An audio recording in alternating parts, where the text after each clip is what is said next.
Quand on parle d'itinérance, on parle de désaffiliation sociale. Puis le fait de ne pas pouvoir se trouver un endroit pour se loger, bien, ça participe à cette désaffiliation sociale-là, non seulement parce qu'on ne trouve pas de toit, mais en plus parce qu'on sent que notre communauté, notre société nous rejette. Elle ne veut pas de nous, elle ne nous offre pas d'endroit pour habiter.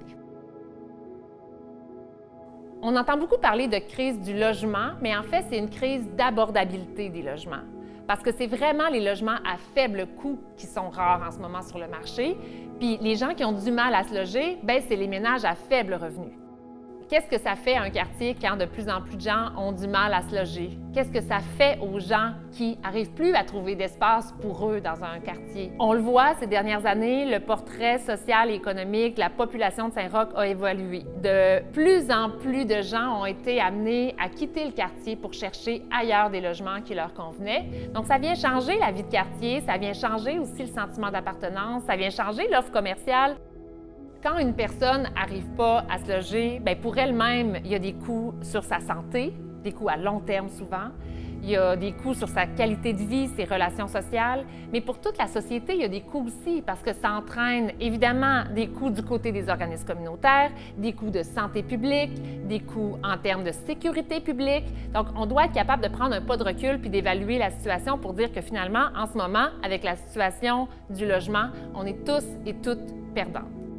Évidemment, dans le quartier Saint-Roch, l'engrenage n'est pas tout seul. C'est un des quartiers de la ville qui compte le plus d'organismes communautaires. Puis c'est vraiment l'ensemble des actions de ces organismes-là qui, une fois mis ensemble, arrivent à renforcer le filet social qu'on y retrouve. Par exemple, en matière de logement, l'engrenage travaille beaucoup avec le Répit Basse-Ville puis avec les gens qui fréquentent l'espace pour permettre de comprendre c'est quoi le vécu des personnes de la rue, pour leur donner une voix aussi. L'engrenage a aussi plusieurs lieux de concertation. Par exemple, il y en a un autour de la cohabitation, où est-ce que des partenaires institutionnels, communautaires réfléchissent ensemble sur la façon d'améliorer la cohabitation dans le quartier pour les gens qui y habitent, qui y travaillent ou qui fréquentent le quartier. Centraide a été le premier bailleur de fonds à croire en l'engrenage. Centraide a aussi été le premier financement à la mission de l'engrenage, donc financement prévisible, dans la durée, qui a permis à l'organisme de se structurer puis de travailler à se consolider pour l'avenir. Récemment, la dernière augmentation a permis d'améliorer les conditions de travail. C'est pas rien. Une équipe dans un organisme communautaire, c'est des savoirs, c'est des compétences. Et puis si les gens quittent les organismes pour aller travailler ailleurs parce que c'est nécessaire pour améliorer leurs conditions, bien finalement, à chaque fois, on a à recommencer puis on réduit notre impact social.